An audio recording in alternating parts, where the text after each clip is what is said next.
In a closed-door meeting in Kingston that could have gone terribly wrong, Jamaica stood firm and walked away with a win. U.S. Secretary of State Marco Rubio came to Jamaica with questions, pressure, and a message. The United States has serious concerns about Cuba's medical program and the countries that benefit from it. The quiet threat, visa bans, economic pressure, punishment. But what happened inside that room likely surprised even seasoned diplomats. Prime Minister Andrew Holness didn't flinch. He calmly laid out Jamaica's case. We follow the law. We respect international labor rules. The Cuban doctors here are protected, respected, and most importantly, they're needed. And Rubio? He listened. That moment in Kingston flipped the script. Rubio admitted Jamaica's program is different. He promised to review it with fresh eyes. In short, Jamaica didn't fold and the U.S. backed off, at least for now. This is not about doctors. This is not about the provision of medical assistance. We have no problem with medical assistance. We have no problem with doctors. We have a problem, and I'm not speaking about Jamaica.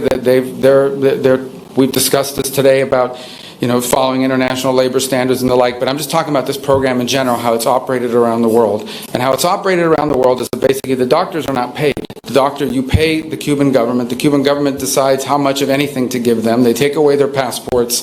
They basically operate as forced labor in many places.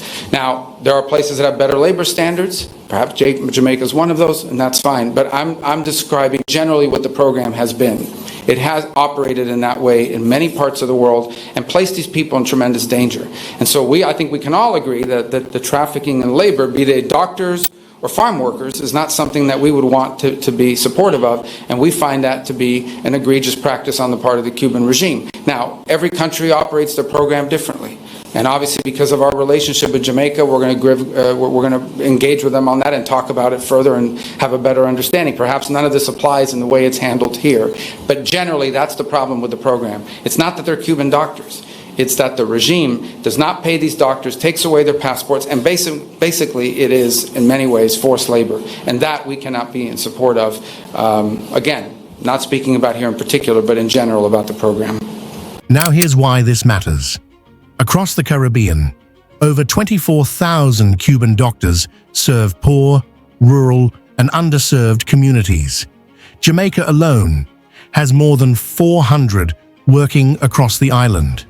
Without them, hospitals would overflow. People in the hills would suffer or die without care.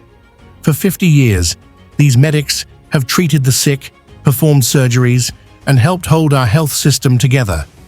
But now, countries like Jamaica are being told to walk away from these doctors or face consequences. That's why what happened in Kingston is so powerful. It wasn't just about one program. It was about sovereignty, dignity, and standing up for the Caribbean. And here's the surprise twist. Holness walked in, defending the medics, and walked out with more. Rubio didn't just soften his stance. He promised action, real concrete support for Jamaica. The Kingston payoff. Number 1. The U.S. will now crack down harder on illegal guns coming into Jamaica from American ports, a massive step for national security. Number 2. Washington agreed to intensify the fight against international gangs affecting many countries, including Jamaica. Number 3. There was no punishment, no visa restriction, and no program shutdown in relation to Cuban medical professionals on the island, just dialogue, understanding, and mutual respect. Number 4. The meeting proved that Jamaica can protect its people, keep its allies, and still hold its head high. In a time when small nations often feel squeezed, Jamaica just showed the region how to push back with grace and facts. Andrew Holness walked a tightrope and came back with a safety net. That Kingston meeting may not make the front page in Washington, but here in the Caribbean, we'll remember it as the day we stood tall and didn't blink. If you're proud of how Jamaica handled this, Like, share, and drop a comment below. Let the world know. Many Caribbean leaders don't bow. We build, we balance, we rise. If you haven't already done so, please subscribe to our Impacting Jamaica channel today.